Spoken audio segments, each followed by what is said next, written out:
នៅត្រឹមថ្ងៃទី11ខែមិថុនាឆ្នាំ2026សមរភូមិនៅអ៊ុយក្រែនបានបន្តកើនឡើងយ៉ាងខ្លាំងដោយមានការប៉ះទង្គិចគ្នាចំនួន251លើកនៅតាមជួរមុខក្នុងរយៈពេលត្រឹមតែ24ម៉ោងប៉ុណ្ណោះ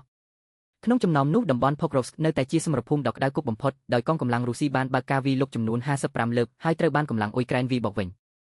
ក្នុងពេលជាមួយគ្នានោះកងទ័ពអ៊ុយក្រែនបានបន្តវាយប្រហារជ្រៅចូលទៅក្នុងទឹកដីរុស្ស៊ីដោយប្រើប្រាស់យន្តហោះឃ្មុំ drone និងមីស៊ីលចម្ងាយឆ្ងាយយោងតាមសេចក្តីរាយការណ៍ពីទីភ្នាក់ងារព័ត៌មាន App និង Apps News កាលពីថ្ងៃពុធថ្ងៃទី10ខែមិថុនាអ៊ុយក្រែនបានបាញ់មីស៊ីល F5 Flamingo ចម្ងាយជាង900គីឡូម៉ែត្រចូលទៅក្នុងទឹកដីរុស្ស៊ីដោយបានវាយប្រហាររោងចក្រផលិតគ្រឿងបន្លាស់យន្តហោះឃ្មុំនិងមីស៊ីលនៅក្នុងតំបន់ Chuvashia ក្រៅពីនេះរោងចក្រចម្រាញ់ប្រេងនៅតំបន់ Samara និងរោងចក្រប្រេងនៅតំបន់ Vladimir ក៏ត្រូវបានវាយប្រហារផងដែរយន្តហោះឃ្មុំរបស់អ៊ុយក្រែនក៏បានបន្តវាយប្រហារទីក្រុងមូស្គូជាលើកទី4ជាប់គ្នាដោយបង្ខំឲ្យអាជ្ញាធរបិទដែនអាកាសនៅប្រលានយន្តហោះ Vnukovo និង Shukovsky ចំណែកឯក្រសួងការពារជាតិរុស្ស៊ីវិញបានអះអាងថាខ្លួនបានទម្លាក់យន្តហោះឃ្មុំរបស់អ៊ុយក្រែនចំនួន330គ្រឿងនៅទូទាំងប្រទេស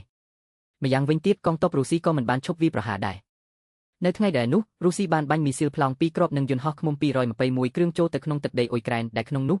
195គ្រឿងត្រូវបានកម្លាំងការពារដែនអាកាសអ៊ុយក្រែនទម្លាក់បានការវាយប្រហារទាំងនេះបានធ្វើឲ្យមនុស្សយ៉ាងហោចណាស់4នាក់ស្លាប់និងរាប់សិបនាក់ទៀតរបួស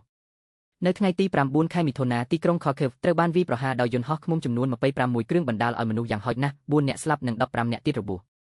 ប្រធានាធិបតីអ៊ុយក្រែនលោក Volodymyr Zelensky បានថ្លែងថាក្នុងរយៈពេលតិចជាង3ថ្ងៃរុស្ស៊ីបានប្រើប្រាស់យន្តហោះឃ្មុំជិត530គ្រឿងនិងមីស៊ីល2គ្រាប់វាយប្រហារតំបន់ចំនួន11ផ្សេងគ្នានៅក្នុងប្រទេសអ៊ុយក្រែនដោយឡែកក្រុមគ្រួសារមួយនៅតំបន់ Zaporizhia បានរងរបួសយ៉ាងធ្ងន់ធ្ងរបន្ទាប់ពីត្រូវបានយន្តហោះឃ្មុំបាញ់ចំទោះបីជាមានការវាយប្រហារយ៉ាងខ្លាំងក្លាក៏ដោយក៏របាយការណ៍ថ្មីបង្ហាញថាអ៊ុយក្រែនកំពុងទទួលបានជោគជ័យខ្លះលើសមរភូមិ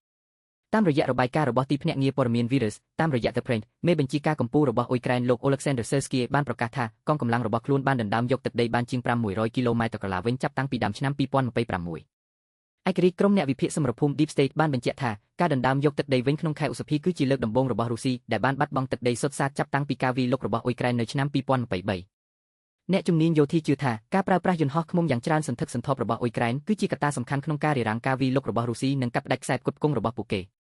ទន្ទឹមនឹងសមរភូមិដ៏ស្វិតស្វាញកិច្ចខិតខំប្រឹងប្រែងផ្នែកការទូតក៏កំពុងបន្ត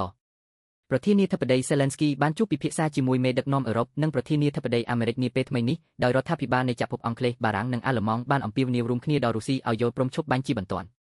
ទោះបីយ៉ាងណាក៏ដោយលោកពូទីនបានបដិសេធសំណើចរចាដោយផ្ទាល់ពីលោក Zelensky ហើយកិច្ចចរចាសន្តិភាពក្រោមការដឹកនាំរបស់សហរដ្ឋអាមេរិកក៏បានចប់គាំងសរុបមកសង្គ្រាមនៅអ៊ុយក្រែននៅតែបន្តផ្ទុះឡើងយ៉ាងខ្លាំងក្លាដោយភាគីទាំងពីរបានចាប់ផ្ដើមប្រើប្រាស់យុទ្ធសាស្ត្រវាយប្រហារជ្រៅចូលទៅក្នុងទឹកដីគ្នាទៅវិញទៅមកដែលធ្វើឲ្យស្ថានភាពកាន់តែស្មុគស្មាញនិងគ្រោះថ្នាក់វីដេអូឯកសារនេះត្រូវបានចេញផ្សាយនៅថ្ងៃទី10ខែមិថុនាឆ្នាំ2026នេះជាការបញ្ចប់របាយការណ៍ពីកម្មវិធីពិភពលោកនិងសង្គ្រាមសូមអរគុណសម្រាប់ការតាមដានហើយយើងខ្ញុំសូមជួបគ្នាថ្មីនៅក្នុងវីដេអូបន្តទៀត